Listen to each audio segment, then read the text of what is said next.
dapat disambung. Umur ini tertentu tak dapat disambung. Kita hanya menunggu saat-saat berkabung.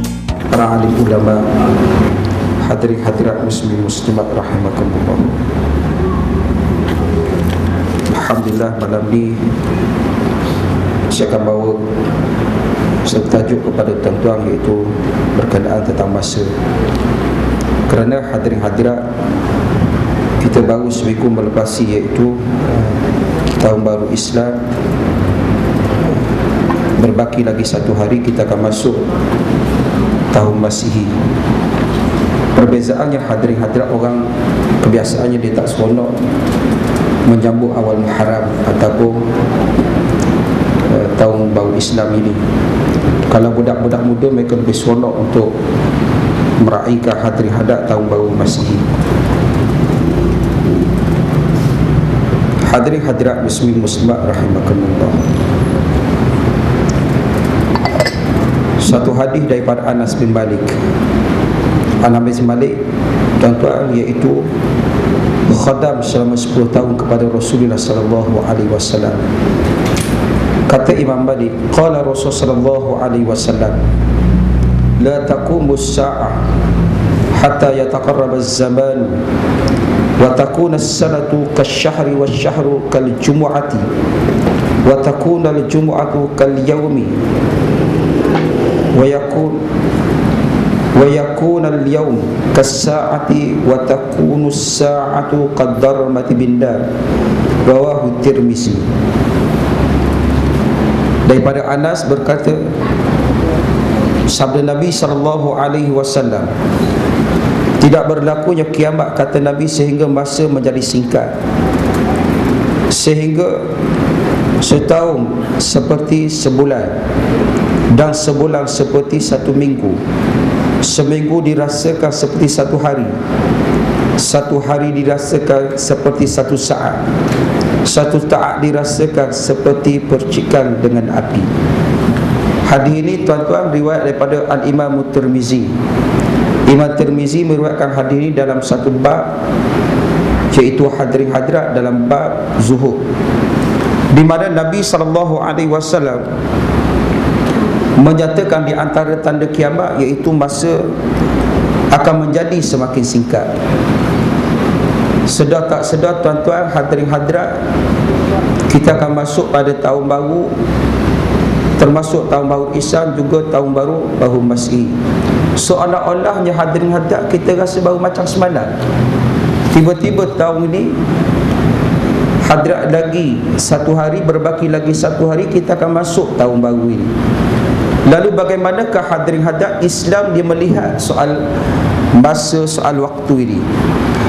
Ibu-ibu, hadirin hadirat, kalau kita kembali kepada Al-Quran, dalam Al-Quran Allah bersumpah hadirin hadirat dengan masa. Contoh, Allah bersumpah hadirat dengan waktu, dengan hadirat dan masa dalam suratul Asri. Allah menyatakan bismillahirrahmanirrahim, wal asri. Dalam ayat ini, hadirin, Allah menyatakan demi masa, Allah bersumpah dengan masa. Dalam surah Ad-Duha, Allah bersumpah dengan waktu duha. Dalam surah Al-Fajri, Allah bersumpah hadirat dengan waktu fajar. Kenapakah hadirin hadirat Allah bersumpah dengan masa ini? Kalau kita kembali melihat firmanullah Ta'ala dalam suratul Asri, Allah menyatakan wal asri, demi masa, innal insan, sesungguhnya kata Allah, manusia berada dalam kerugian, illal ladzina amanu wa amilus salihat, melainkan kata Allah mereka yang beriman dan beramal soleh. Illal ladzina amanu wa amilus salihat wa tawassaw bil haqqi, sifat orang yang beriman dan beramal soleh, kata Allah, mereka berpesan dengan kebenaran dan mereka berpesan dengan kesabaran. Dalam suratul Asri ini, tuan-tuan, surah yang pendek. Kalau tuan-tuan buka kitab tafsir, tak kiralah tafsir Melayu ke, tafsir Arab ke tuan-tuan hadirin hadirat, bila mana ditafsirkan suratul asri ni, hadap penjelasannya pendek saja. Tetapi kata Imamuna Asy-Syafi'i, "Lau tadabbarul insanu fi hadhihi lau tadabbarul insanu hadhihi surata lawasa'athum." Kata Imam Syafi'i, seandainya manusia dia memahami, mentadabbur makna suratul asri ini, dah memadai kepada mereka. Surah pendek hadirin hadirat, tetapi kata Imam Syafi'i, memadai seandainya kita mentadabbur, kita memahami isi kandungan suratul asri. Dalam suratul asri ini Allah menyatakan manusia semua rugi. Itu secara umumnya, tak kiralah kafir ke, beriman ke. Kata Allah, kesemua manusia termasuk lelaki, perempuan, semuanya rugi kata Allah. Tetapi Allah menyatakan 4 golongan ini dia tak termasuk di kalangan orang yang rugi ni. Selain daripada 4 golongan ni, yang lain semua rugi semua hadirin hadirat. Golongan yang pertama yang disebut oleh Allah, alladzina amanu wa amilus salihat. Dalam ayat ini Allah rungkaikan beriman dan beramal soleh. Kenapa hadirin hadirat? Dalam mazhab Ahli Sunnah wal Jamaah hadirin hadirat, amal yang soleh tidak dianggap sebagai syarat hadirin hadirat kepada iman. Tetapi pengukuran kepada iman hadirin hadirat iaitu melalui amal soleh. Yang lain di kalangan mazhab yang lain, Mu'tazilah hadirin hadirat, mereka menganggap iaitu syarat kesempurnaan iman beramal soleh. Kata mereka, seandainya tidak beramal soleh, keluar daripada agama. Lalu ditolak oleh di kalangan ulama Ahli Sunnah wal Jamaah, kalau kita menyatakan amal soleh sebagai syarat kepada iman, maknanya ramai orang tak beriman hari ini. Ramai orang tidak solat, ramai orang yang tidak berpuasa, yang buat maksiat. Itu ceritanya. Tetapi bila kita bercakap soal kita nak dapat kekukuhan iman, iman yang kuat, kata para ulama, dia datang daripada amal yang soleh. Amal yang soleh kita nak jadi, setiap apa yang kita buat diterima oleh Allah, kita akan dapat pahala. Maka ibu-ibu hadirin hadirat, kerasnya iaitu mesti dah ada iman. Ahcong mutusami mereka buat baik, kadang-kadang lebih bagus daripada orang Islam. Tetapi pada sisi Allah, adakah akan dinilai oleh Allah pada hari kiamat? Tidak. Kenapa Allah tak nilai yang acong kumari kemutusami ke buat ni? Kerana mereka tidak ada iman. Bila mana mereka ada iman, barulah dikira. Adakah Allah zalim? Tak zalim tuan-tuan. Allah bagi mereka seronok ni, di atas kebaikan yang mereka buat ni, mereka akan dapat, iaitu habuannya di atas dunia ni. Di hari akhirat tak ada, tidak dinilai oleh Allah. Okey. Dalam ayat ini Allah menyatakan beriman dan beramal soleh. Lalu seandainya kita hidup di atas dunia ni ada iman disertai dengan amal yang soleh, kita selamat daripada yang dikategorikan oleh Allah kita ni di kalangan orang yang rugi. Tuan-tuan hadirin hadirat, golongan yang ketiga yang dinyatakan oleh Allah at-tawasi bil haqqi, orang yang berpesan dengan kebenaran.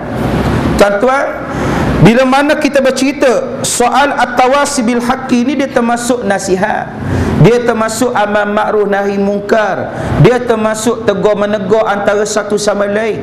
Tuan-tuan, semalam di satu surau dia kata, ustaz, malam besok kita ada satu squad amal ma'ruf nahi mungkar. Kenapa tuan-tuan?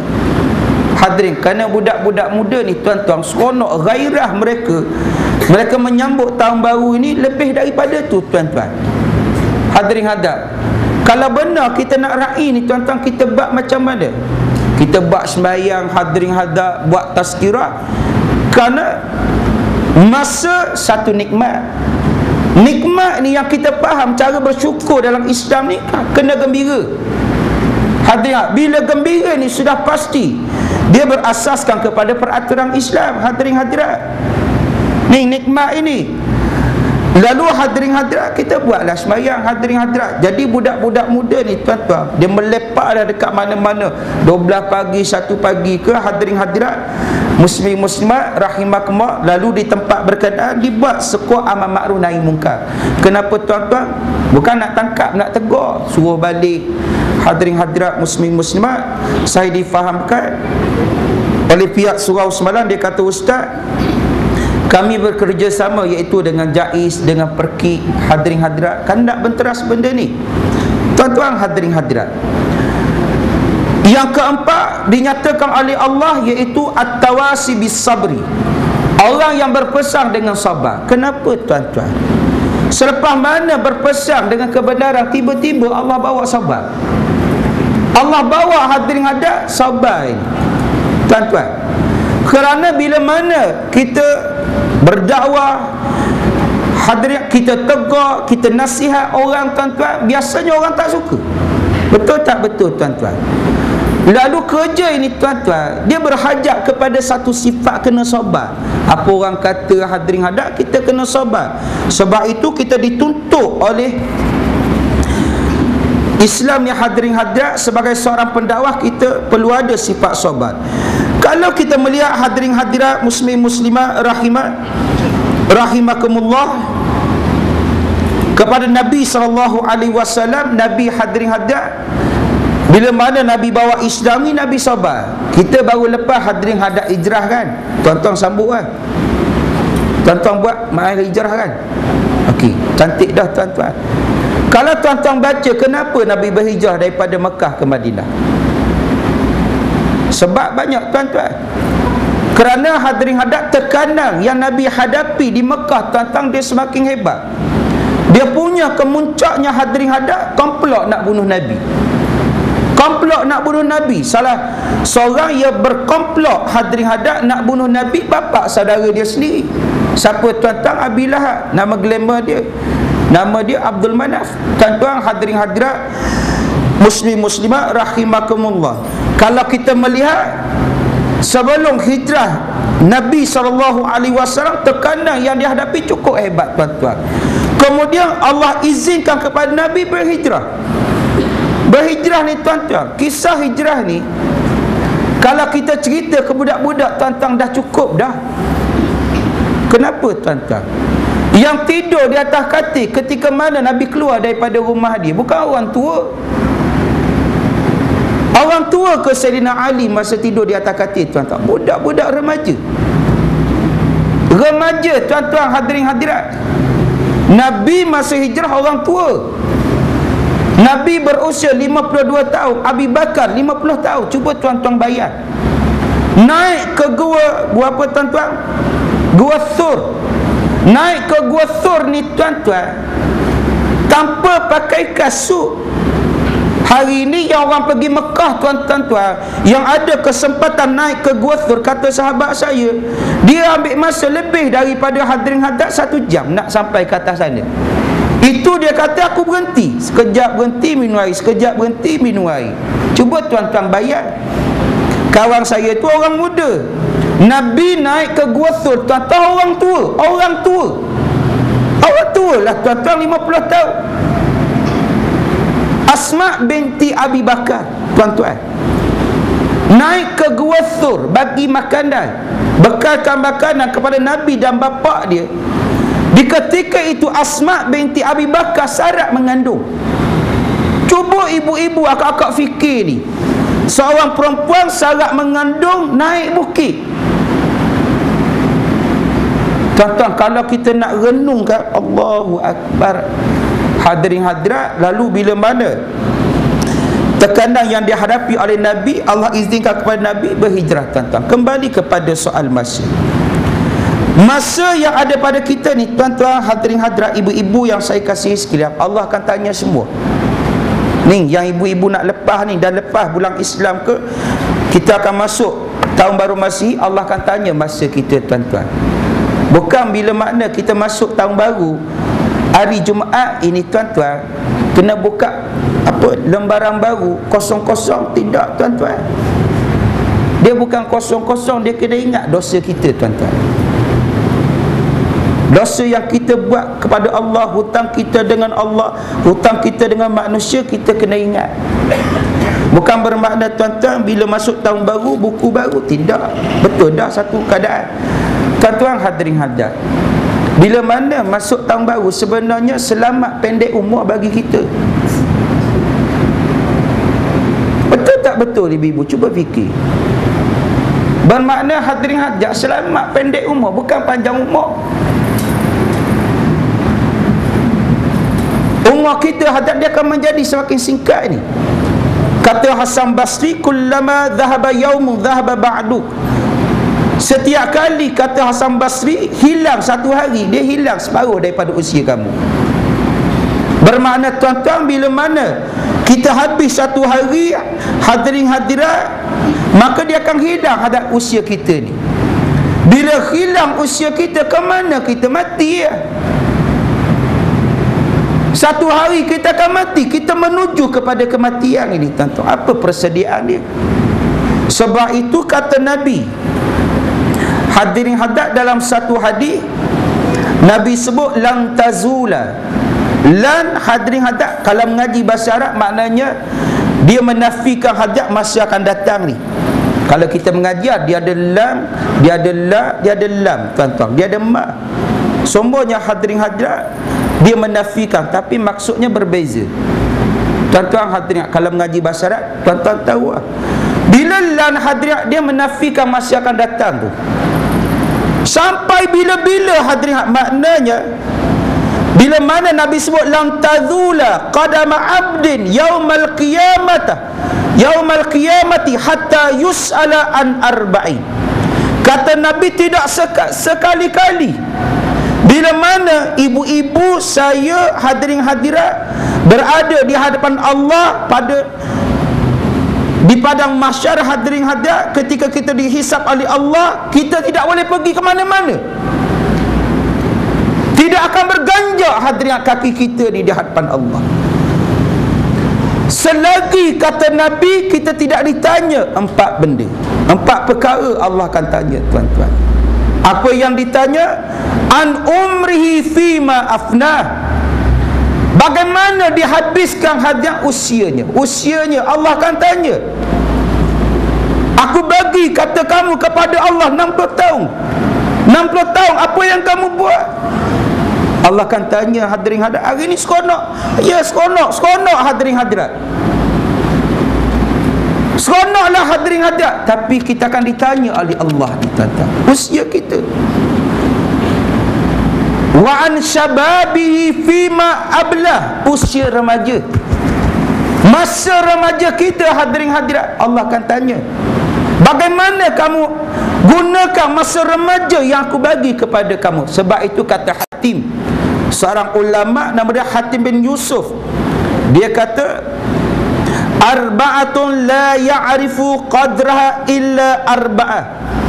4, kata Hatim, 4 perkara ini orang lain dia takkan faham, melainkan orang yang mengalami 4 perkara yang lain. 1, asyab la ya'rifu qadrah illa syuyuh. Masa tua ni, masa remaja, kata Hatim, orang muda dia tak reti nak menilai masa remaja. Betul tak betul ibu-ibu? Betul tak betul bapak-bapak ni? Kita tanya budak-budak muda, masa remaja untuk apa? Seronok lah, enjoy lah, nak rempik ke, nak apa ke. Dia tak reti menilai masa remaja dia. Siapa yang reti menilai masa remaja? Kata Hatim, orang tua. Cuba tanya orang tua. Cuba tanya orang tua, ketika mana seronok kita beribadat? Masa muda. Hadirin hadirat, muslimin muslimat, ditanya oleh Allah, iaitu masa remaja kita ni, hadirin hadirat. Wa an ilmihi fima amila bih, ilmunya. Bagaimana hadirin diamalkan ilmu berkenaan? Belajar dengan saya ke? Tuan-tuan belajar dekat sekolah, adik-adik belajar dekat sekolah ke? Allah akan tanya. Dah kamu belajar banyak-banyak ni, kamu amal ke tak amal? Wa an malihi min aina iktasaba wa fima anfaqa. Harta dua soalan. Yang lain usia, masa remaja, ilmu satu soalan. Harta dua soalan. Maknanya hadirin hadirat, ibu-ibu, berdasarkan hadis ini, pemeriksaan daripada Allah terhadap harta ni teliti. Cukup teliti harta ni. Dua soalan berkenaan, min aina iktasaba, di mana kamu dapat? Dapat satu hal Allah akan tanya ni, merampak ke, mencuri ke? Wa fima anfaqa, ke mana kamu belanjakan? Tengok ibu-ibu, hadirin hadirat, muslimin muslimat rahimakumullah. Sebab itu usia ataupun masa yang ada pada kita, kita kena hadirin kena pandai hadirin hadirat menggunakan masa. Nak digunakan bagaimana ni? Saya bawa ringkas malam ni, tuan-tuan hadirin hadirat. Saya nak berhenti isyak, boleh ya? Saya malam ni ada gotong royong di tempat saya lah, masjid. Jadi saya ni timbalan nazir. Timbalan nazir tak ada, tuan-tuan hadirin hadirat. Bukan kata tak bagus, dampak hadirin hadirat tak bagus lah. Hadirin hadirat, okey. Kata Nabi, bagaimana kita nak, hadirin hadirat, nak susung atau kita nak isi masa yang ada pada kita satu hari ni. Saya nak cerita satu hari je, tuan-tuan. Kata Nabi, yang bagi lil akili ma lam yakun maghluban ala akli an yakuna lahu arba'us sa'atin. Kata Nabi, bagi orang yang waras akalnya, dia tak gila, akal dia elok, berkewajipan, kata Nabi, dia ada empat masa satu hari. Dia bagi satu hari dia hidup kepada empat ini, kata Nabi. Yang pertama, sa'atun yunaji fiha rabbah. Ada ketika, iaitu kita bermunajat kepada Allah, tuan-tuan. Bermakna satu hari kita hidup ni mesti ada kita peruntukkan masa untuk Allah ni. Tuan-tuan tak payahlah nak susung apa semua, Allah dah susung elok dah. Kat mana Allah susung? Sembahyang lah. Subuh dengan hadirin hadirat, waktu fajarnya, hadirin tengah harinya, petangnya, malamnya, hadirin disusun oleh Allah. Kan elok jadual daripada Allah, tuan-tuan. Allahu Akbar. Yang kedua, kata Nabi, sa'atun yuhasabu fiha nafsa. Ada ketika kita muhasabah diri kita. Kita hidup satu hari, ibu-ibu, akak-akak, mesti ada kita muhasabah ini. Mesti ada muhasabah. Sebab itu kata Abdullah bin Mas'ud, ma min syai'in nadimtu, tidak ada sesuatu yang aku kesali, kata Abdullah bin Mas'ud, nadmi ala yaumin, kekesalanku pada satu hari, taghrubus syamsu, tenggelam matahari, wa naqasa ajali, iaitu kurang usiaku ini, walam yazid amali, dan tidak bertambah, kata Abdullah bin Mas'ud, iaitu amalku. Aku kesal. Kita hidup, hadirin hadirat, tak bertambah apa-apa kita. Cuba kita renung, muhasabah balik. Dah kita muhasabah di kita, anak kita, isteri kita, kita muhasabah. Yang ketiga, kata Nabi, sa'atun yatafakkaru fi sun'illah. Ada ketika, kata Nabi, kita gunakan masa untuk kita tafakkur, berfikir. Berfikir, okey. Dalam soal berfikir ni saya nak bawa 3 kisah. Kisah ni saya bawa merata tempat, saya bawa sepanjang saya mengajar ni pada bulan 12 ni. Kisah yang pertama, kisah anak durhaka. Dengar betul-betul cerita ni. Kepada adik-adik saya, dengar elok.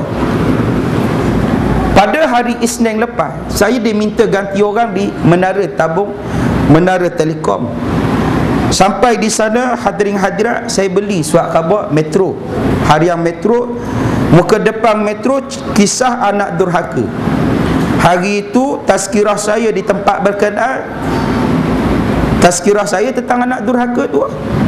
Apa ceritanya? Ceritanya seorang perempuan berusia 60 tahun. Ada 3 anak. Anak dia hantar mak dia ke rumah orang tua, tak sanggup nak jaga ni. Satu ketika kata Puan Muji Sulaiman, pengetua rumah orang tua, si ibu kepada 3 anak ni jatuh sakit. Sebelum tu dia dah telefon dah. Sebelum jatuh sakit dia kata, datanglah tengok mak kamu ni. Jawab 3 anak ini, mereka tak boleh datang, mereka sibuk. Mak sakit, telefon lagi suruh datang. Anak beri jawapan yang sama, tak ada masa, kami sibuk. Mak nazak ni, tenak mak ni, telefon lagi minta anak datang. Anak berikan jawapan yang sama. Mak mati, telefon lagi minta datang. Nak urus ke, nak kafan ke, nak mandi ke, nak semayang, datanglah. Anak jawab lagi, sibuk. Di tanah perkuburan, 2 daripada 3 anak ni datang. Abang yang paling sulung datang sekadar, iaitu bertanya kepada pengetua rumah orang tua tersebut, di mana barang kemas milik mak dia. Mak dia punya barang kemas, puang simpan dekat mana ni? Jawab pengetua rumah berkenaan, semenjak mak kamu masuk ke sini, mak kamu tak pakai satu pun barang kemas. Anak yang kedua sekadar bertanya, di mana sijil kematian mak? Untuk apa tuan-tuan? Untuk dikeluarkan ASB. Nak keluarkan milik mak, dia gunakan sijil kematian. Itu kisah hari Isnin lepas.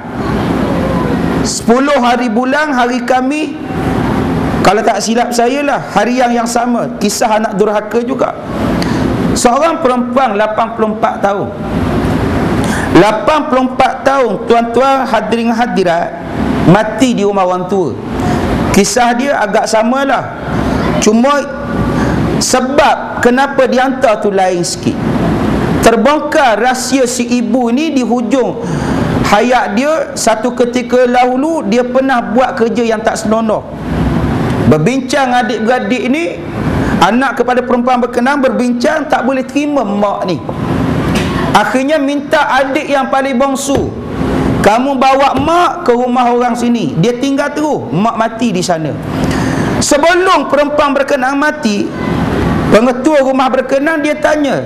Dia kata, makcik, betulkah cerita anak makcik ni, bahawa makcik ini satu ketika dahulu makcik ni pernah jadi pelacur? Kemudian dijawab si ibu ni, makcik ni, dia kata benar. Satu ketika dahulu saya pernah melacur, tapi dah berhenti dah bertaubat dah pergi Mekah dah, buat haji dah. Anak tak boleh nak terima ni. Nak cerita banyak tuan-tuan. Sebab dosa, sebab kena ingat dosa yang kita buat ni, kita kena ingat Allah boleh bongkar dosa ni di atas dunia ini. Nampak Allah boleh bongkar kalau dia nak. Adakah Allah tak kasih kepada si ibu berkata? Allah kasih. Allah kasih. Kenapa Allah timpa benda ini di hujung usia dia? Allahu Akbar.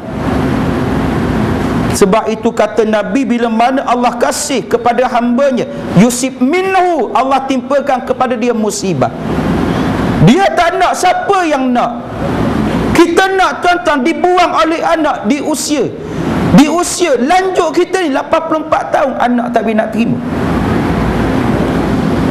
Hadirin hadirat, ya memang dia pernah jadi pelacur. Jadi pelacur ni, kalau anak-anak memahami kenapa ibu aku ni jadi pelacur, anak boleh maafkan. Dan anak wajib memaafkan hadirin hadirat mak dia. Tuan-tuan hadirin hadirat, jadi pelacur kerana sebab tuan-tuan masa tu susah, suami tak ada, pendek akal tuan-tuan hadirat, tak reti nak cari dekat. Dia bukan macam hari ni tuan-tuan, ada lembaga zakat, ada Baitul Mal. Ini semua baru semua tuan-tuan ni, lembaga zakat ke apa ni. Zaman dulu tuan-tuan hadirin hadirat, mana ada. Bila susah hadirin hadirat, macam-macam manusia buat. Lalu si ibu ni jadi pelacur nak sara anak ni, tapi tidaklah jadi pelacur ni selama hayat dia. Anak tak boleh nak terima. Yang menariknya, anak-anak dia dididik oleh dia jadi orang semua, masuk universiti, berpelajaran, gaji besar, kereta besar, rumah besar. Ini cerita puan pengetua rumah berkenaan. Tuan-tuan hadirin hadirat, muslim muslimat rahimah. Dari segi hukum apa hadirin hukum anak ni? Dari segi zahir hadis, berdasarkan hadis, anak ini anak durhaka tuan-tuan. Anak durhaka ini berdasarkan hadis tidak ada syurga kepada anak durhaka. Saya nak bawa ringkas tuan-tuan, tak sempat. Nabi sebut dalam satu hadis. Ingat ya tuan-tuan, kita ada mak bapak ini. Saya ada mak bapak. Saya hendak sedarkan diri saya, tuan-tuan sedarkan diri tuan-tuan ini. Kita semua ni hendak lahir daripada ibu bapa kita. Benci sebenci mana kita pun tuan-tuan, kewujudan kita di atas dunia ni hadirin hadirat kerana sebab mak bapak kita. Tuan-tuan hadirin hadirat, satu ketika Nabi sebut, ketika Nabi bersama dengan para sahabat, raghima anfuhu thumma raghima anfuhu thumma raghima anfuhu. Nabi kata kehinaan 3 kali, kata Nabi. Nabi ulang 3 kali kehinaan. Sahabat bertanya kepada Nabi, bagaimana kita ditimpa kehinaan wahai Rasulullah? Kata Nabi, man adraka walidayhi indal kibari ahadahuma falam yadkhulil jannah. Siapa, kata Nabi, hadirin hadirat, dia mendapati iaitu ibunya masih ada. Ketika mana tuan-tuan? Kita dah bekerja, kita dah berdikari, kita dah berumah tangga, mak bapak kita masih ada, tetapi kita gagal berbakti kepada mereka tuan-tuan. Falam yadkhulil jannah, dia tak masuk syurga, kata Nabi. Tuan-tuan hadirin hadirat, adik-adik saya yang perempuan, yang lelaki hadirin, saya bawa ringkas dari segi adab ni dengan mak bapak ni tuan-tuan. Kalau bahasa selembut yang mungkin hadirin hadirat, bahasa kherdi hadirin hadirat, usah kata kherdi sekadar mengeluarkan perkataan hadirin, Allah tak bagi. Kalau kherdi hadirin hadirat, kalau kita tengking ibu bapa ini, apa kata Nabi? La'anallah man sabba abah wa la'anallah man sabba ummah.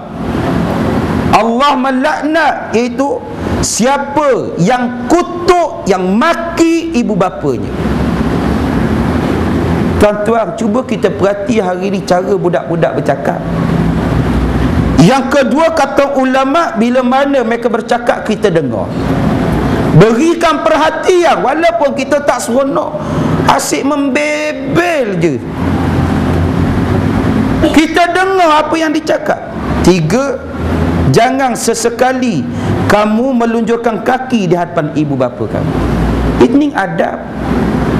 Nabi tak pernah melunjurkan kaki di hadapan para sahabat. Mak bapak dia lagi ya, depan sahabat pun kata ulama tak pernah lunjuk kaki ni. Yang keempat, kalau makan, jangan kamu menjamah makanan selagi tak dijamah oleh ibu bapa kamu. Nampak macam biasa je, tetapi tuan-tuan, ini cara kita nak melatih anak kita beradab dengan mak bapak tuan-tuan. Ni dah dikidang ni tuan-tuan. Tunggulah hadirin hadirat.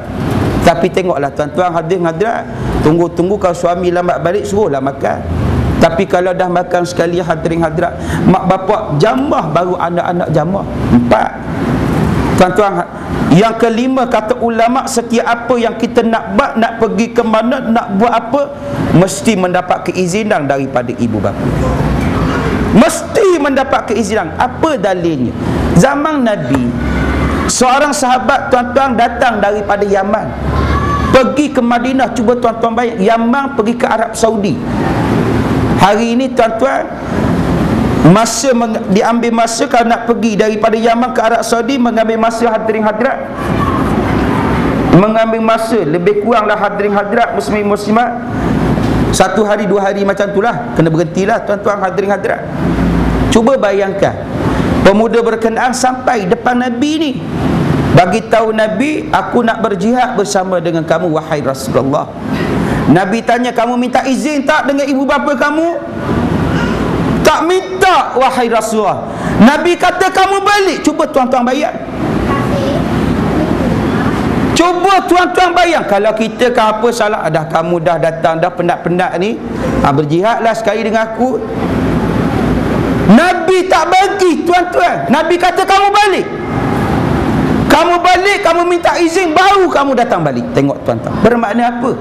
Hari ni anak kita dia nak cabut mana-mana tuan-tuan, kita tak tahu.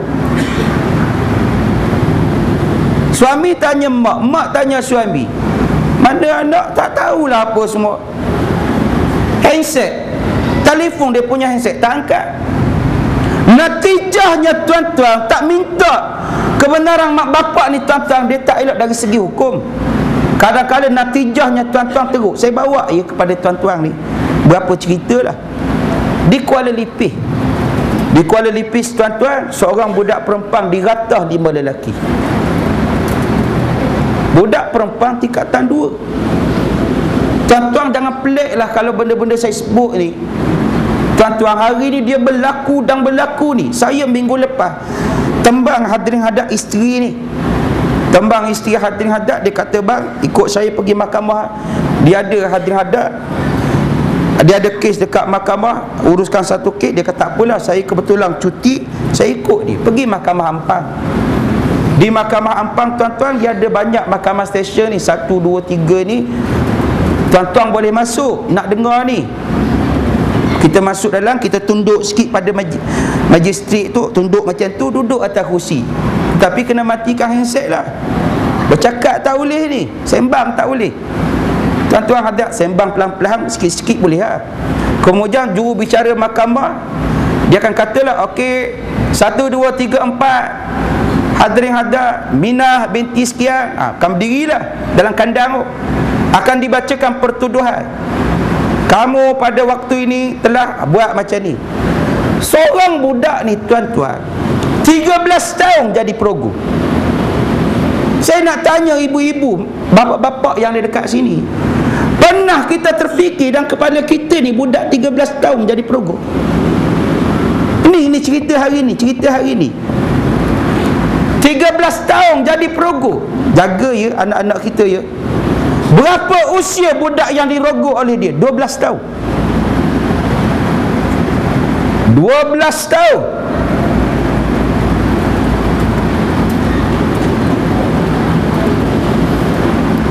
Magistrat tuan-tuan, saya sedih kan nak cerita, saya sedih.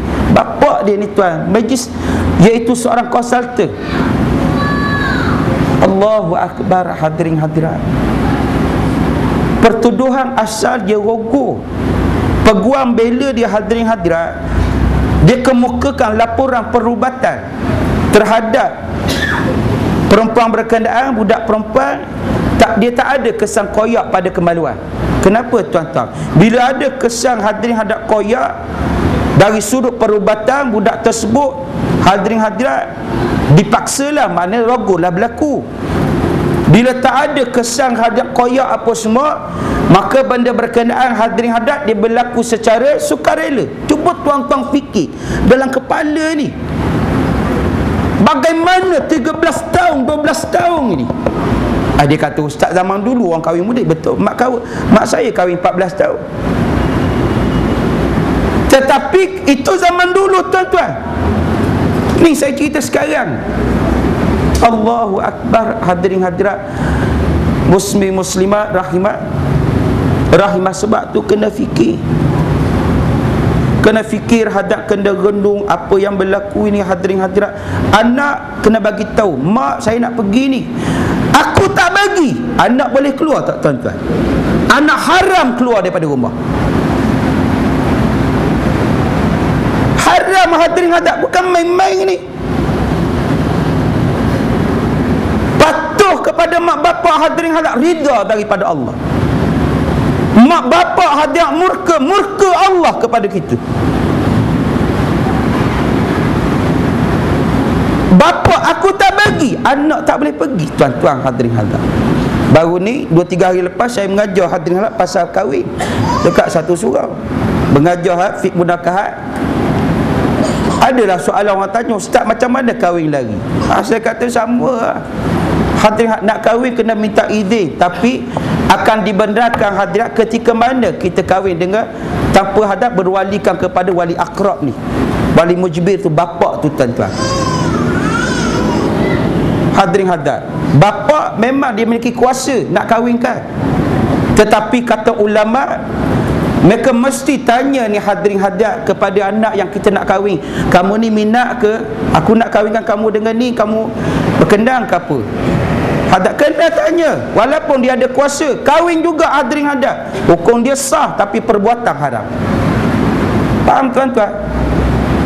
Hukum kahwin tu sah, perkahwinan sah, perbuatan paksa tu hadap hukum dia haram. Banyak orang hadirin hadap dia ambil remeh-temeh. Hadap, kalau tak ada munasabah hadirin hadap, ada sebab hadirin hadap bapa tak bagi kahwin dengan pasangan kita. Contoh ya tuan-tuan, sebab yang munasabah apa tuan-tuan hadap? Mak rempit nak kahwin dengan anak kita. Tuan-tuan hadirin hadap, bukan kata semua mak rempit hadirin hadap tak bagus, tapi hadirin tak ada kerja hadap, tak reti hormat orang tua, sembahyang, bapa tak bagi. Anak nak kahwin juga ni, dia lari selatan Thailand kahwin dekat sana. Apa hadirin hadap? Nikah berkenaan, hukum dia tak sah. Karena sebab tersebut munasabah bapak larang. Jangan main-main. Karena berdasarkan hadis Nabi sebut, ayyuma imra'atin nakahat bi ghairi idzni waliyha fanikahu batilun. Mana-mana perempuan kata Nabi menikah tanpa wali, kebenaran daripada walinya, keizinan daripada walinya, maka pernikahan tersebut adalah tidak sah. 3 kali Nabi ulang. 3 kali Nabi ulang. Dah habis ustaz? Dah buat dah projek itu macam mana ustaz apa semua? Kena bayar mahal bisit. Tuan-tuan kena belajar lah yang tu. Nak cerita tuan-tuan, apa saja yang kita buat minta izin daripada mak. Kita ajar anak kita macam tu, bukan susah apa. Tuan-tuan, kita nak jaga ni musim hari ni tuan-tuan hadirin hadap, kita tak tahu apa yang bersarang dalam kepala hadirin hadap budak-budak lelaki. Kenapa tuan-tuan? Ni saya cerita, tak apalah tuan-tuan, saya nak cerita banyak cerita benda lah kepada tuan-tuan sebenarnya tahun baru. Orang rumah saya tuan-tuan hadap ambil satu kes. Satu kes hadap 2 tahun yang lepas. Dia kata, abang macam mana ni? Tanya pandangan saya. Kenapa tuan-tuan tanya pandangan saya? Kadang-kadang dia tak tanya pun, tapi dalam kes ini dia tanya pandangan saya. Kenapa tuan-tuan? Adik hadirin hadirat nak bawa abang hadap, nak charge abang tuduhan rogo dia. Adik kandung nak charge abang atas tuduhan rogo. Kemudian hadap bila siasat dia punya mak bapak ni hadirin hadap, mak bapak orang bagus. Tuan-tuan, adik-beradik ni tuan-tuan, anak kesemua dihantar sekolah agama. Abang hadap dah belajar dekat universiti ni. Dah berlaku dah persetubuhan abang dengan adik ni, saya cerita betul ni tuan-tuan hadirin hadirat. Dah berlaku dah ni. Bagaimana hadap abang dapat habuang seks daripada adik. Adik ni tuan-tuan buat hubungan seks iaitu dengan orang lain, iaitu dengan siapa saya tak nak sebut, nang muslim. Seorang nang muslim doktor. Kemudian adik ini dia simpan apa yang dia chat tu, chatting tu, dia simpan hadirin hadap dalam komputer lah. Abang hadap dia cari macam mana, dia print hadirin hadrat, dia photostat balik apa semua. Dia minta, dia ugut adik ini. Dia kata, kalau kamu tak bagi habuang seks kepada aku tunjuk apa yang kamu chat ini kepada mak bapak. Adik takut ni, adik 18 tahun, takut kepada abang ni bagi. serah diri dia kepada abang. Allahu Akbar. Tuan-tuan, ini suasana. Ini suasana yang ada. Saya kata, bila melihat suasana ni, kita cuba panggil mak bapak dia dulu. Kita cerita minta mak bapak mak dia minta pisahkan anak dia. Kalau bawa ke mahkamah memang terbongkar semua. Tuan-tuan, bila mahkamah dia tak boleh bohong, kena cerita semua daripada A sampai ke Z. Saya kata itu natijah dia. Saya kata sebelum bawa ke mahkamah, okey, kita panggil mak bapak dia dulu, kita bercerita ni. Natijah dia akan jadi macam ni, encik. Nak cerita tuan-tuan hadirin hadirat muslim muslimat rahimah, itu satu kisah. Kisah yang kedua hadirin hadirat, kisah iaitu murtad. Cerita murtad ni tuan-tuan, mungkin saya pernah cerita kepada tuan-tuan, tapi cerita murtad ni saya dah tahu ceritanya lebih kurang sebulan yang lepas. Tetapi masa tu saya tak ambil lah perhatian sangat. Saya sekadar tengok sikit, okey, tuan-tuan. Tetapi 2 minggu hadirin hadirat sebelum minggu ini, di ketika itu saya ada masa lapang. Saya ada program dekat Masjid Negeri, ada masa lapang. Saya minta dengan kawan saya kata aku nak tengok rakaman ini daripada awal hingga akhir. Cerita budak Melayu murtad daripada agama. Budak Melayu ni murtad ketika berusia 20 tahun. Sekarang ni budak Melayu ni dah berusia 25 tahun. Kenyataan dia telah berjaya memurtadkan 10,000 orang. Dia ceritalah, ibu-ibu hadirin hadirat, saya pernah belajar, dia kata tasawur Islam, saya pernah belajar pengajian Al-Quran dan Sunnah. Setiap kali dia nak berhujah ni, bagaimana dia keluar daripada agama ni, bagaimana agama dia bagus ini, dia berhujah dengan Al-Quran. Dia baca Al-Quran lebih bagus daripada saya baca Quran. Budak ni, saya bercerita benda ni di mana-mana, tabung haji ke, orang panggil telekom ke, saya tak berceritalah. Di atas satu hasrat saya nak menyedarkan orang bahawa hari ni yang saya bimbang satu ketika dah berlaku dah, tuan-tuan. Apa kebimbangan saya? Masa tu saya kata berkemungkinan satu hari orang akan murtad, tapi yang murtad ini dia kekal dengan nama Islamnya dalam IC, termasuk hadirin hadirat agama je, tapi pada hakikatnya dia keluar daripada agama. Rupanya bila mana saya bercerita di Shah Alam Seksyen 18, seorang abang tu dia kata, ustaz, saya melalui 2 cerita pasal murtad. Saya ada 2 cerita. Yang pertama, kata dia, manager tempat saya kerja, manager tempat dia kerja dah ada anak 4, dah kahwin dah, murtad daripada agama. Nama dia ada Muhammad lah dekat depan. Saya tengok dia punya profil, dia punya biodata, pengenalan diri dia. Dia kata, ustaz, memang dia tak tukar lagi ni. Dia tak tukar, masih kekal dengan nama Islam dia, tetapi dia keluar daripada agama Islam. Tengok, kami pernah tanyalah kepada manager ni, kenapa encik keluar daripada agama? Jawab manager tempat dia kerja, ini hak saya, ini hak saya nak keluar daripada agama. Itu satu kisah. Dia kata, ustaz, ada lagi satu kejadian murtad, iaitu berlaku di Seksyen 17 Shah Alam. Berlaku kepada kawan dia sendiri, keluar daripada agama. Tak tukar nama, tak tukar apa, tapi murtad daripada agama. Nampak, tuan-tuan? Saya bercerita benda yang sama di Surau Bukit Tinggi, Surat Taqwa Bukit Tinggi. Saya mengajar di sana. Ketika mana saya buka soalan, ada yang bertanya, yang bagi pandangan. Seorang pakcik tu dia kata, ustaz, berlaku satu kejadian. Seingat saya apa yang diceritakan, iaitu seorang budak lelaki aksiden di lehernya, tuan-tuan. Dia kata, ustaz, ada cross ni, salib lah. Tuan-tuan hadirin hadirat, ini benda yang akan berlaku sekarang. Sebab itu kata Nabi, satu hari kamu hidup, kamu mesti fikir juga untuk orang ini. Fikir untuk orang, fikir anak kita hadirin hadirat. Apa nak jadi hari ni? Yang keempat, kata Nabi, satu hari kamu hidup, kamu ada ketika, kata Nabi, iaitu kamu cari makanlah untuk makan dan minum kamu. Sebab itu hadap-hadap kita dilarang dalam Islam ni menganggur. Pernah satu ketika hadirin hadap di zaman Sayyidina Umar melihat hadirin hadap, minta maaf ya, di dahi orang berkenang hitam. Umar tanya, yang dari hitam tu Umar tanya, apa kerja dia? Lalu sahabat kata kepada Umar, dia tak kerja. Umar cukup marah. Dia tak ada istilah penganggur ni hadirin hadap. Bila mana menganggur hadirin hadap, bermakna kita meletakkan diri kita pada kebinasaan. Sebab itu kata ulama, kata Qardawi, dia mesti ada sumbangan kita, walaupun tak pada orang lain, pada diri kita sendiri kita hidup ni. Hadirin hadap, okey. Yang seterusnya, apakah hadirin hadirat? Iaitu penyakit-penyakit yang kebiasaannya hadirin yang berkait tentang masa. Saya nak bawa ringkas tuan-tuan hadirin dah masuk waktu isyak.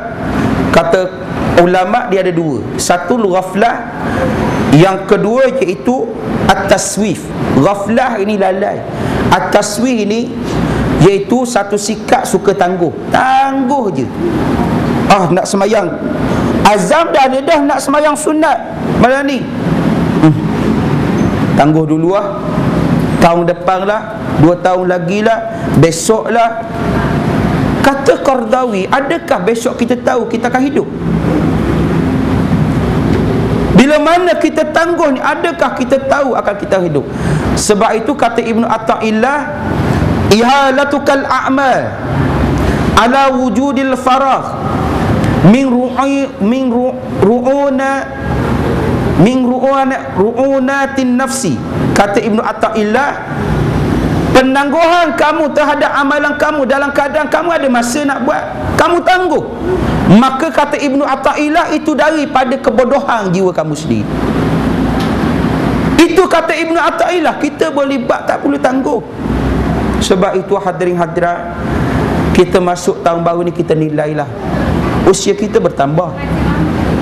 Adakah ada ilmu kita bertambah, hidayah kita bertambah hadirin hadirat muslimat. Kalau kita dah bagus, anak-anak kita. Kalau anak dah bagus, isteri kita. Kita tengok semua muhasabah balik. Kita nak masuk tahun depan ni, saya maaf ada bahasa yang terkasar, wallahu ta'ala alam. Saya buka soalan lah, 1, 2, takut tuan-tuan dia nak tanya, ibu-ibu nak tanya. Dia berbakti kepada ibu bapa ni, kita semakin dituntut dalam agama bila mana ibu bapa berkenan nyanyuk. Masa sihat dituntut dah, masa sakit lagi dituntut, masa nyanyuk lagi lah dituntut.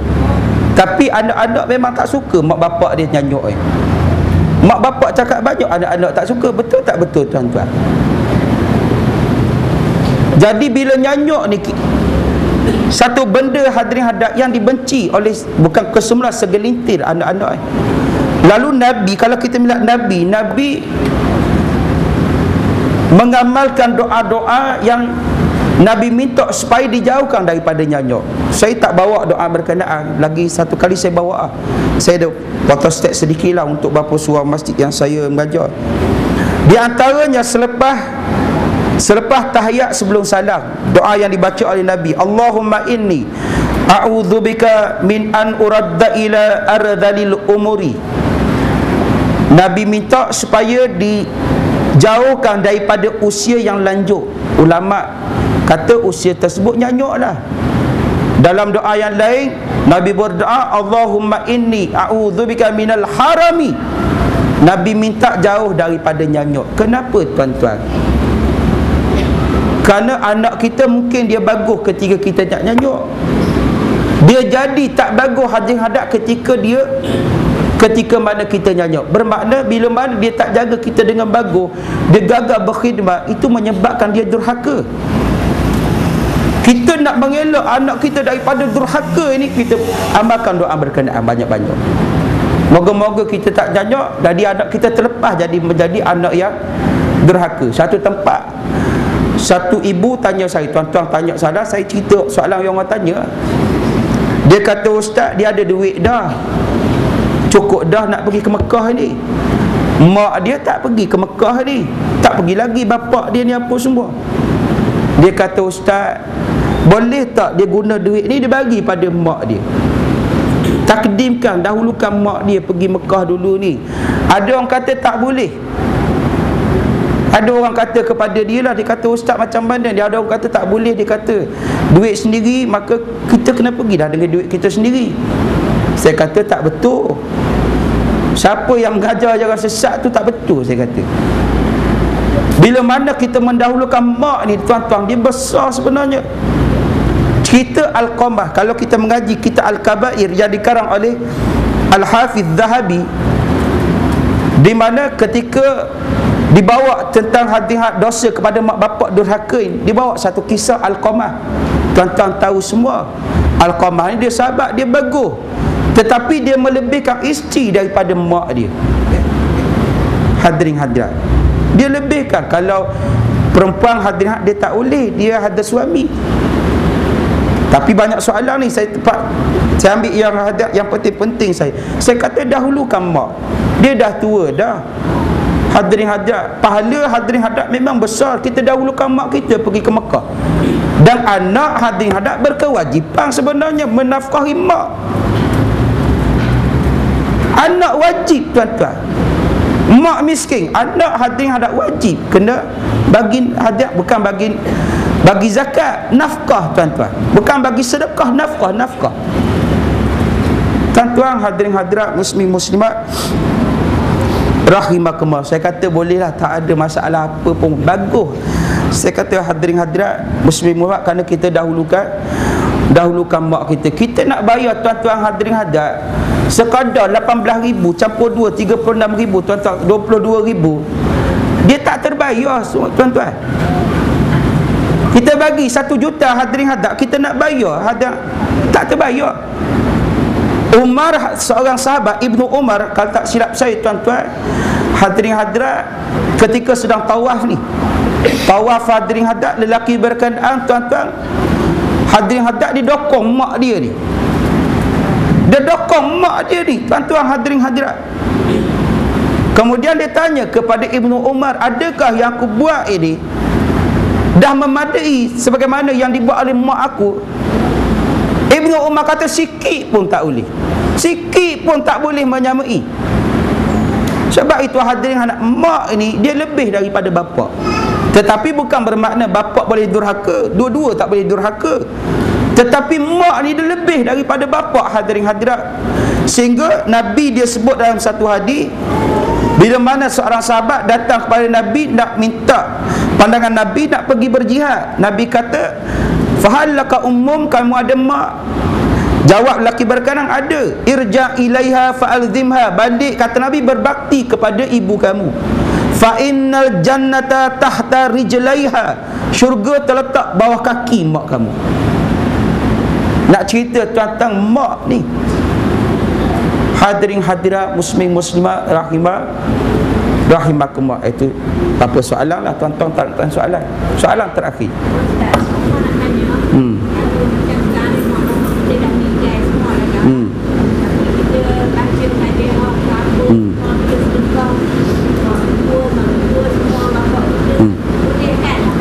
Boleh, tuan-tuan hadirin hadirat. Dia persoalan ni hadirin hadirat, persoalan yang hari ni orang setengah dia berbalah benda ni, tuan-tuan. Ada kata sampai, ada kata tak sampai. Hadirin hadirat muslim sebab dia bukan hadirat berbalah Ustaz Zawawi dengan ustaz lain. Dia benda ni daripada zaman dulu lagi. Zaman dulu pun hadirin hadirat dah ada dah cerita ni, tuan-tuan. Yang kata sampai, dia ada hujah dia. Yang kata tak sampai, tuan-tuan, saya tak nak bercerita panjang benda ni. Seorang hadirat lelaki daripada Bani Salamah datang jumpa Nabi. Tanya Nabi, kata kepada Nabi, wahai Rasulullah, aku ada mak bapak aku dah mati dah ni. Adakah aku masih boleh berbakti kepada ibu bapa aku ni? Tuan-tuan, mak bapak kita mati ni, kita perlu berbakti lagi. Yang mula-mula hadap, sebelum saya masuk hadis ni, mula-mula uruskan dia punya jenazah tu. Siapa yang hadap paling afdal nak jadi imam nak mandi? Siapa? Yang paling ranking paling atas hadap sultan lah. Bukanlah Sultan Sarifuddin nak bagi hadap sembahyang untuk kita. Yang paling afdal anak. Ada anak tuan-tuan geli nak mandi jenazah ni. Ada setengah anak dia subkom tuan-tuan. Macam kontrak tu dia subkom hadirin hadap. Bagi pada masjid, bagi pada surau. Dapat-dapat yang dah elok dah.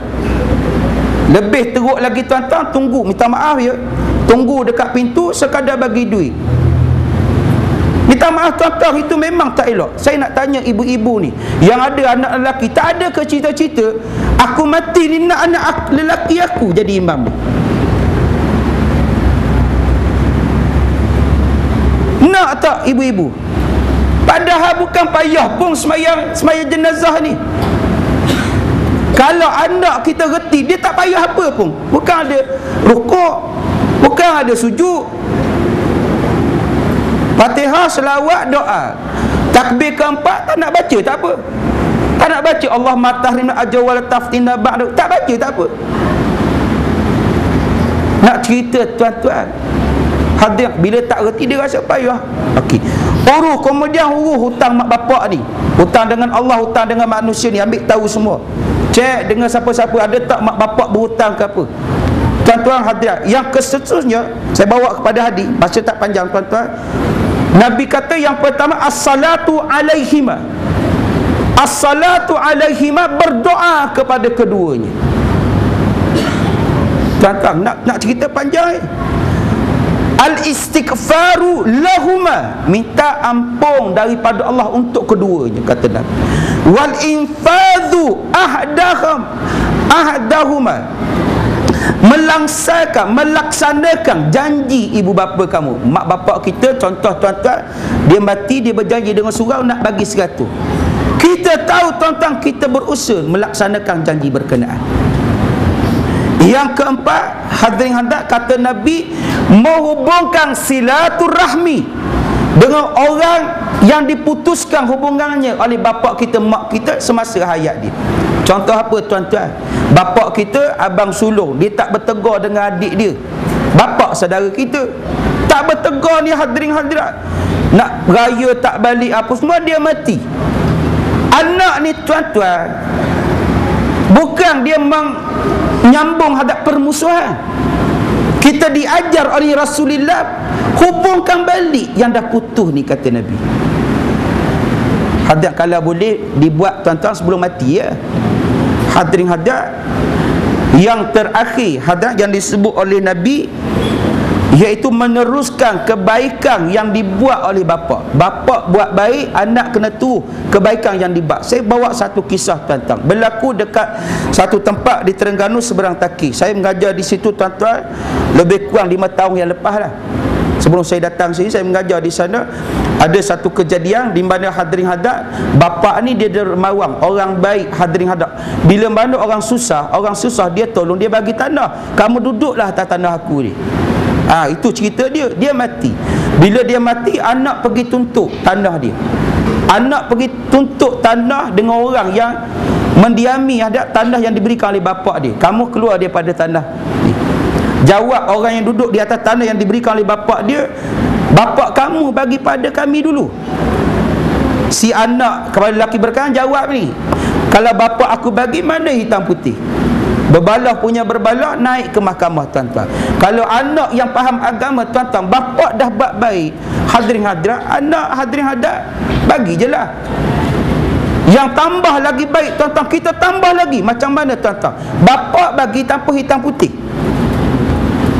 bapa bagi tanpa hitam putih, anak pergi pejabat tanah hadirin hadirat, usahakan sampai hadirin hadirat mereka yang tinggal dapat gerak, kan bagus. Kalau anak yang faham agama. Tuan-tuan hadirin hadirat, yang terakhir yang disebut dalam satu hadis yang lain hadirin hadirat, yang disebut oleh Nabi SAW, berbuat baik dengan kawan karib rakan kepada mak bapak kita. Mak bapak kita ada kawan karib dia tuan-tuan, kita kena hubungkan. Bukan bermakna bila mati bapak tuan-tuan, kawan karib dia kita buat tak tahu. Itu ada hadis ni tuan-tuan. Cara kita nak berbakti kepada mak bapak setelah kematian mereka. Setelah kematian mereka, ini cara yang disebut oleh Nabi SAW. Tak sempat nak cerita semua tuan-tuan. Dah. Saya nak balik tuan-tuan hadirin. Saya dah lah merempik hari ni. Dah tahun depan tuan-tuan, tahun depan saya minta maaf tuan-tuan, tak ada ruang masa untuk saya bagi untuk surau ni. Bukan, sebenarnya memang ada minggu kelima, tapi kebetulan saya balik ke Terengganu hari Jumaat ni. Jadi kuliah saya tu hadirin hadirat, jadi mereka dah hanjak ke depan semua. Jadi tak adalah tinggal untuk hadirin hadirat untuk surau ni. Kita jumpa hadirin hadirat mungkin bulan 3 kot hadirin hadirat tu, bulan 2 kita tengoklah macam mana tuan-tuan hadirat. Saya minta maaf ada bahasa yang terkasar tuan-tuan hadirin hadirat. Saya doakan ibu-ibu hadirin hadirat panjang usia, murah rezeki hadirin hadirat, anak-anak semua jadi anak yang saleh dan salihah insya-Allah tuan-tuan hadirin hadirat. Aku lumah syami taufiq astaghfiru innahu ghafurur rahim. Assalamualaikum warahmatullahi wabarakatuh. Tiba masanya kita kembali padanya, sebelum tiba masanya kita kembali padanya. Eloklah bersedia cari bekal di jalan.